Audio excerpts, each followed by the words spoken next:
السلام علیکم اسٹوڈنٹس، ہمارا آج کا موضوع ہے حدیث کے اندر بچوں کو نماز سکھانا۔ حضرت شبیرہ بن معبد رضی اللہ تعالیٰ عنہ سے روایت ہے کہ نبی کریم صلی اللہ علیہ وسلم نے ارشاد فرمایا، بچوں کو نماز کا حکم دو جب وہ 7 سال کا ہو جائے، اور جب وہ 10 سال کا ہو جائے تو پھر ترک نماز پر اسے مارو۔ اس کو ابو داؤد اور ترمذی نے روایت کیا ہے، اور ترمذی کے الفاظ یہ ہیں کہ 7 سال کے بچوں کو نماز سکھاؤ، اور 10 سال کا ہو جائے تو نماز ترک کرنے پر اسے مارو۔ اس حدیث کو 2 حصوں میں جو ہے دیکھا جا سکتا ہے کہ اس کا جو پہلا حصہ ہے وہ کتاب الصلاۃ سے لیا گیا، جس میں ہے بچوں کو کب نماز کا حکم دیا جائے اس کے اندر، اور اس کا جو دوسرا حصہ ہے حصہ جامع ترمذی کے باب بچوں کو کب نماز کا حکم دیا جائے سے ہے۔ اسلامی عبادات میں جو نماز اس کو جو ہے بہت زیادہ اہمیت حاصل ہے۔ اس کے اندر اس کی اہمیت کی جو ہے قرآن کی روشنی میں ہم اس کی اہمیت کو دیکھتے ہوئے جو اس کا جو پہلا پوائنٹ ہے وہ ہے ایمان اور نماز لازم و ملزم ہیں۔ ایمان لانے کے بعد نماز کی ادائیگی ایک لازمی امر ہے، اور یہ ایمان کی نشانی ہے۔ اس لیے اللہ تعالیٰ نے فرمایا ہے، بے شک وہ لوگ جو ایمان لائے اور انہوں نے نیک عمل کی اور نماز کی پابندی کی، نماز کی ادائیگی کے بغیر ایمان مشکوک ہو جاتا ہے۔ تو جس نے جو اللہ اور اس کے رسول پہ ایمان لاتا ہے، ایمان لانے کے بعد اس کا جو پہلا فرض ہے وہ کیا ہے؟ نماز کی ادائیگی ہے۔ تو جو نماز کی ادائیگی نہیں کرتا اس کا کیا ہے؟ ایمان مشکوک ہو جاتا ہے۔ اطمینان قلب کا ذریعہ، اللہ تعالیٰ نے قرآن مجید میں نماز کو اطمینان قلب کا سب سے بڑا ذریعہ قرار دیتے ہوئے ارشاد فرمایا، خبردار اللہ کا ذکر ہے اطمینان کا ذریعہ ہے۔ آج اگر ہم اطمینان قلب سے محروم ہو چکے ہیں تو اس کی بڑی وجہ ترک نماز ہے۔ آج بھی اگر ہم اطمینان قلب حاصل کرنا چاہتے ہیں تو اس کا ذریعہ صرف اور صرف نماز ہے۔ تو اللہ تعالیٰ نے اس کا جو اطمینان قلب جو ہے اس کو حاصل کرنے کا جو طریقہ بتایا وہ نماز بتایا کہ جو دل کا سکون چاہتا ہے وہ کیا کرے کہ نماز کو ادا کرے۔ خبردار اللہ کا ذکر ہے اطمینان کا ذریعہ ہے۔ تو ارشاد فرمایا کہ اور خبردار کیا کہ اللہ کے بغیر کسی ذکر میں بھی دل کا جو سکون ہے وہ پوشیدہ نہیں ہے۔ نصرت خدا بندی کا ذریعہ، نماز اللہ کی مدد کے حصول کا سب سے بڑا ذریعہ ہے۔ اس بارے میں ارشاد خدا بندی ہے، اے ایمان والو صبر اور نماز سے مدد لیا کرو۔ دور حاضر میں بھی صبر اور نماز انسان کے لیے بڑے حوصلے کا باعث بن سکتے ہیں۔ تو اللہ کی مدد حاصل کرنے کے لیے اللہ تعالیٰ نے جو ذریعہ جو ہے ایز اے انسان کو دیا وہ کیا ہے؟ صبر اور نماز، اور فرمایا کہ اے ایمان والو صبر اور نماز سے مدد لیا کرو۔ برائیوں سے رکنے کا نسخہ، نماز برائیوں سے رکنے کا عظیم نسخہ ہے، اور آج بھی جب کہ ہمارے ہر طرف برائیاں چھائی ہوئی ہیں، یہی نسخہ ہمیں برائی سے روک سکتا ہے۔ چنانچہ ارشاد باری تعالیٰ ہے، اور نماز قائم کرو، بے شک نماز بے حیائی اور بری باتوں سے روکتی ہے۔ نماز کے ذریعے سے ہم ان برائیوں سے محفوظ رہ سکتے ہیں جو دیمک کی طرح ہمارے کردار کو چاٹ رہی ہیں۔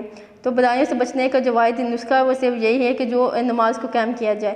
نماز جو ہے اس کے جو سورہ عنکبوت کے اندر ارشاد فرمایا، اور نماز قائم کرو، بے شک نماز بے حیائی اور بری باتوں سے روکتی ہے۔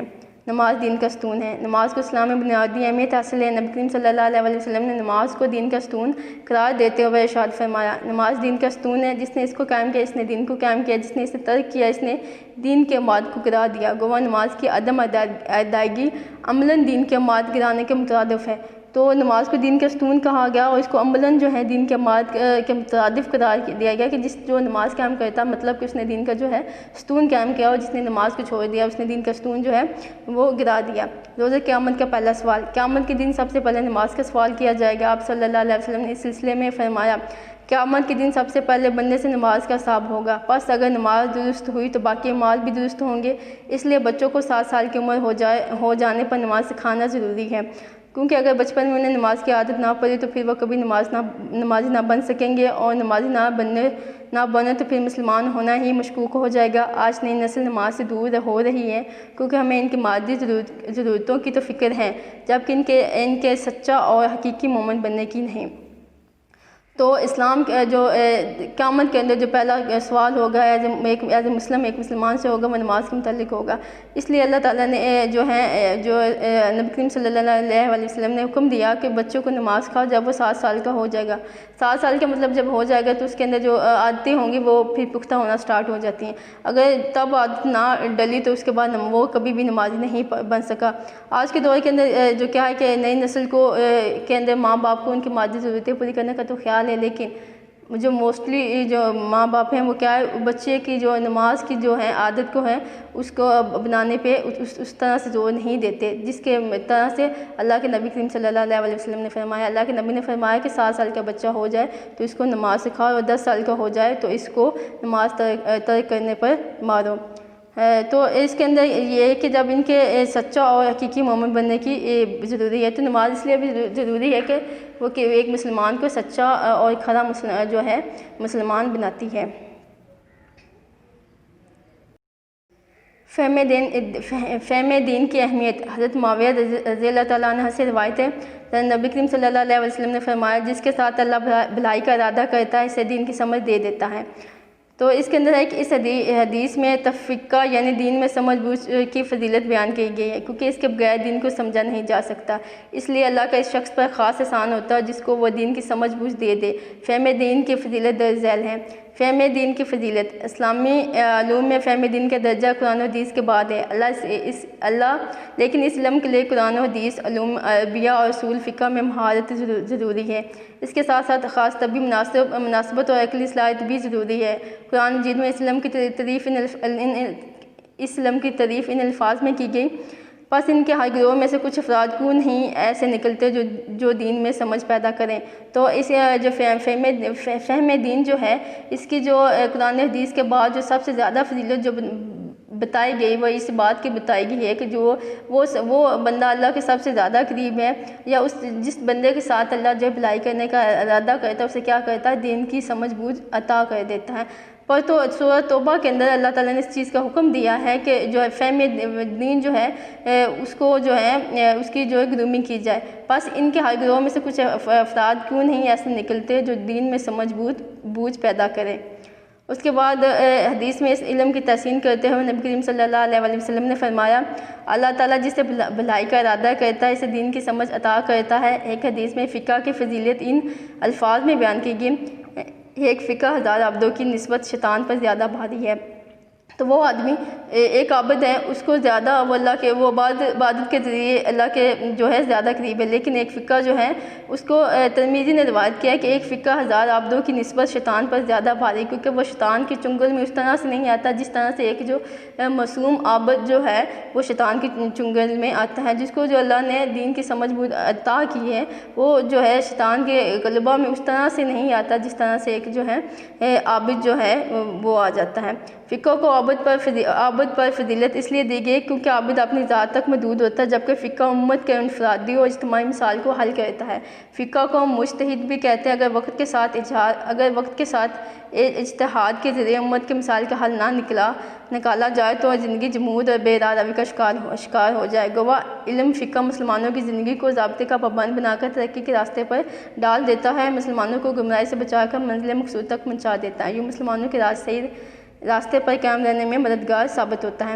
تو فقہ کیوں ضروری ہے؟ اس کے اندر عابد جو ہے اس کا جو کام ہے وہ انڈیویجولی ہے، وہ ایک عابد ہے، اس کے جو سارے مال ہیں اس کے اپنی ذات تک ہیں، لیکن ایک جو فقہ ہے اس کے جو ڈیسیجن ہیں وہ امت کے انفرادی اور اجتماعی مسائل کو حل کرنے میں ہے۔ اس طرح اگر فقہ ہے جو اجتہاد کے ذریعے سے اگر مسئلہ حل نہ کریں تو جو معاشرے کے اندر کیا ہے بے راہ روی پیدا ہو سکتی ہے۔ مسائل کا حل۔ فہم دین کے فوائد درج ذیل ہیں، جس کے اندر دین کی سمجھ بوجھ ہے، جس کو جو ہے فہم دین اللہ نے عطا کیا ہے، تو اس کے فوائد کون سے ہیں؟ مسائل کا حل۔ فہم دین سے جدید و قدیم تمام دینی مسائل حل ہوتے ہیں، اگر یہ مسائل حل نہ ہو تو مسلمان گمراہ ہو سکتے ہیں، اس طرح وہ اسلام سے دور ہو جائیں گے، اس سے اسلام اور مسلمانوں کو ناقابل تلافی نقصان پہنچتا ہے، اس لیے دین کی سمجھ بوجھ پیدا کرنا بہت ضروری ہے۔ اس سے کیا ہے کہ اسلام کے اندر جو پہلے جو اللہ کے حکم جو تھے، اللہ کے حکم تو بالکل سیم وہی ہیں، لیکن اس کے اندر جو کس طرح سے زمانے کے ساتھ ساتھ جدید و قدیم جو دینی مسائل ہیں ان کا حل کس طرح سے جو ہیں وہ کس طرح سے نکالا گیا، تو اگر یہ ایک جو ہے فہم دین کے ذریعے سے ہی اس کو ممکن بنایا جا سکتا ہے۔ حفاظت اسلام کی حفاظت فہم دین ہی سے ممکن ہے، ورنہ اسلام کے بارے میں غلط سلط چیزیں پھیلا کر گمراہ کیا جا سکتا ہے، جس سے ایمان کمزور ہوتا ہے۔ آج کل اسلام کو سب سے زیادہ نقصان بھی فہم دین نہ ہونے کی وجہ سے پہنچ رہا ہے۔ اسلام کو جو نقصان ہے اس وجہ سے پہنچ رہا ہے کہ لوگوں کے اندر اسلام کی صحیح سمجھ نہیں، جس کی وجہ سے وہ غلط سلط باتوں جو ہیں گمراہ کے جو پروپیگنڈے ہیں ان کے اندر وہ جلدی آ جاتے ہیں۔ شک و شبہات کا خاتمہ، مسلمانوں کے مخالف اسلام کے بارے میں شک و شبہات پھیلاتے رہتے ہیں تاکہ مسلمان اسلام سے منتفر ہو جائیں، اسلام کے بارے میں ان کے ذہنوں میں شکوک و شبہات پیدا ہو جائیں۔ اس لیے تفقہ ہی سے یہ تو شبہات ختم ہو سکتے ہیں، ورنہ یہ شکوک مسلمانوں کا ایمان کمزور کر دیتے ہیں، جس سے وہ شیطان کا آسان شکار بن جاتے ہیں۔ تو شک و شبہات جب اسلام کے اندر جو کسی مسئلے پہ پیدا ہوتے ہیں، تو اگر وہ فقہ جو ہے فہم دین اگر نہ ہو مسلمانوں کے اندر، تو وہ کیا ہے کہ ان کو وہ جو دین سے گمراہ کر سکتے ہیں، جس کی وجہ سے شیطان ان پہ وہ زیادہ حملہ آور ہو سکتا ہے، وہ دین سے منتفر بھی ہو سکتے ہیں۔ اسلامی احکام کا صحیح علم بھی فہم دین ہی سے حاصل ہوتا ہے، ورنہ غلط مطلب سمجھ کر بہت سے گمراہ فرقے ماضی میں پیدا ہوئے، مثلا خوارج، معتزلہ وغیرہ۔ مسلمانوں اسلام کو سب سے زیادہ نقصان بھی ایسے گمراہ فرقوں کی وجہ سے پہنچا۔ خوارج نے بے شمار مسلمانوں کو موت کے گھاٹ اتار دیا، خود بھی قتل ہوئے۔ اس طرح اسلامی حکومت کو بہت نقصان پہنچا، اور معتزلہ نے مسلمانوں میں فکری گمراہیاں پیدا کی، جس سے ایمان کمزور پڑ گیا۔ آج بھی فرقہ پرستی کی وجہ ناقص فہم دین ہے۔ تو اس کے اندر فہم دین نہ ہونے کی جو ہیں نقصانات بہت زیادہ ہیں، جس کی وجہ سے کیا ہے کہ بہت سے جو فرقے ہیں وہ اس طرح کے پیدا ہوتے ہیں کہ جو صحیح طرح سے جو اسلام کے جو مسائل ہیں ان کو سمجھتے نہیں ہیں، تو وہ اسلام کی جو احکامات ہیں ان کو غلط انداز میں سمجھتے ہیں فہم دین نہ ہونے کی وجہ سے۔ مثلا جو ماضی کے اندر ہے خوارج اور معتزلہ گروپ جو ہیں، ایسے فرقے پیدا ہوئے جنہوں نے اسلام کے جو ہیں احکامات کو صحیح نہ سمجھا، اور بہت سے مسلمانوں کو ہی موت کے گھاٹ اتار دیا۔ ایون کہ اللہ تعالیٰ نے ایک مسلمان کی جو ہے جان کو دوسرے مسلمان کی جان لینے کو حرام قرار دیا ہے۔ مین کہ اللہ تعالیٰ نے قتل کا بدلہ قتل جو ہے رکھا ہے، تو مین کہ ایک مسلمان وداؤٹ جو اتھینٹک ریزن کے کسی کی جو ہے وہ جان نہیں لے سکتا۔ تو ان کی جو ہے غلط انڈرسٹینڈنگ کی وجہ سے جو خوارج اور معتزلہ نے مسلمانوں کی موت کے گھاٹ اتارا اور خود بھی قتل ہوئے۔ اسی طرح تو اسلام کو خطرہ بھی انہی لوگوں سے ہے جو دین کو غلط سمجھتے ہیں اور اس کے بعد پھر اس کا پروپیگنڈا کرتے ہیں، اور اس کے بعد اس کا پرچار کر کے مسلمانوں کو دین سے گمراہ کرتے ہیں۔ عروج کی ضمانت، مسلمانوں کے عروج کی ضمانت فہم دین ہے، اس سے انسانی رائے اسلامی قانون سازی میں استعمال ہوتی ہے۔ اس کے علاوہ فقہ انسانی سوچ کے جمود کو توڑ دیتی ہے، جس سے مختلف علوم میں ترقی کا عمل شروع ہوتا ہے اور جاری رہتا ہے۔ اس سے اسلامی فکر کی تشکیل جدید ہوتی رہتی ہے۔ اس فقہ کی وجہ سے مسلمانوں میں احیاء اور بیداری کا جذبہ پیدا ہو رہا ہے، اور وہ اپنے اصلاح احوال کی طرف مائل ہو رہے ہیں۔ فہم دین ہی مسلمانوں کو زوال سے نکال کر عروج کی طرف لے کے جا سکتی ہیں۔ تو عروج کی جو فقہ جو ہے فہم دین کیا ہے کہ عروج کی ضمانت ہے۔ عروج کی ضمانت کیا ہے کہ اللہ تعالیٰ نے جو احکامات دیے ہیں وہ نئے زمانے کے مطابق کس طرح سے ان کے اندر کس طرح سے اس کو جو ہے استعمال کیا جا سکتا ہے، اور کس طرح سے اللہ کے احکامات بھی پورے ہو سکتے ہیں، اور انسان جو ہے زمانے کے جو ہیں تقاضوں کو بھی پورا کر سکتا ہے۔ تو فقہ جو ہے فہم دین کے ذریعے سے ہی یہ جو ہے سب ممکن ہے، تو جو مسلمانوں کو زوال سے نکال کے عروج کی طرف لے آئے۔ Thank you all of you. Have a good day.